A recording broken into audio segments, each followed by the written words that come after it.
Hello, welcome to another episode of Webcam Sessions. This week we're going to talk about the words simple and easy and how I like to use them when it comes to ukulele playing.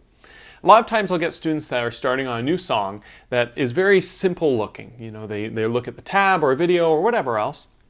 They can see exactly what they need to do, see someone else doing it and think, oh, this is going to be really, easy to do. It looks so simple.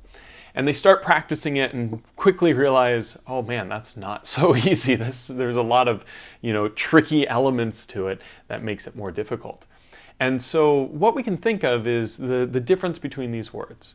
The word simple, I like to use as simple to understand, simple to see, simple to sort of know what to do, right? A great example of this outside of the ukulele is, cooking a filet mignon steak. We've been on a food kick recently, right? So why not continue that? It's very simple to cook a great steak, right? You don't usually use a lot of seasoning. The actual process of cooking it is relatively straightforward. But that being said, cooking a perfectly, medium rare steak is not easy to do, even though it's simple, right? Again, it's seasoned with salt and pepper, put on the grill, but knowing exactly when to turn it and exactly how to cook it is a whole nother story. This happens all too often when we're learning new songs, where they look very simple. The notes on the page seem to be, not very difficult, but in reality, they're much harder. So something can be very simple, but that doesn't mean it's going to be easy. Great example of this is something that we've worked on here on Webcam Sessions, like the caterpillar exercise, which if you haven't checked out that video below, please check it down in the link in the description so that you can work on this exercise. But it looks something like this, just to play a bit of it. All that I'm doing here is I'm playing up a fret each time and moving my fingers. It looks very simple, right? If I'm just playing 1 and then 2 and then 3 and then 4 and then moving up to 2, 3, 4, 5, right? Looks very simple, but you'll notice it's not very easy to do if you haven't done it before, just because it's using, elements of finger movement and things that you might not have familiarity with.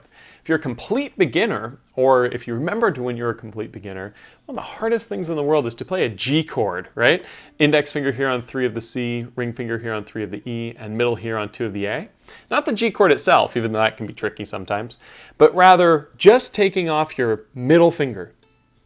Your brain doesn't want to do it, right? Oftentimes we'll take off our ring finger instead, just because our brain connects the lowest finger to the lowest finger, right? Our ring finger is lower, and yet it makes it so hard to do, right?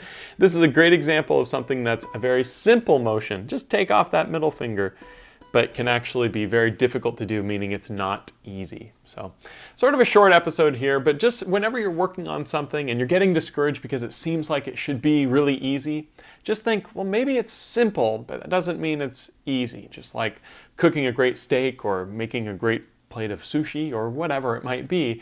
It could be a simple concept, not a lot in terms of steps and directions and things to do it well, but that doesn't mean it's going to be easy to do.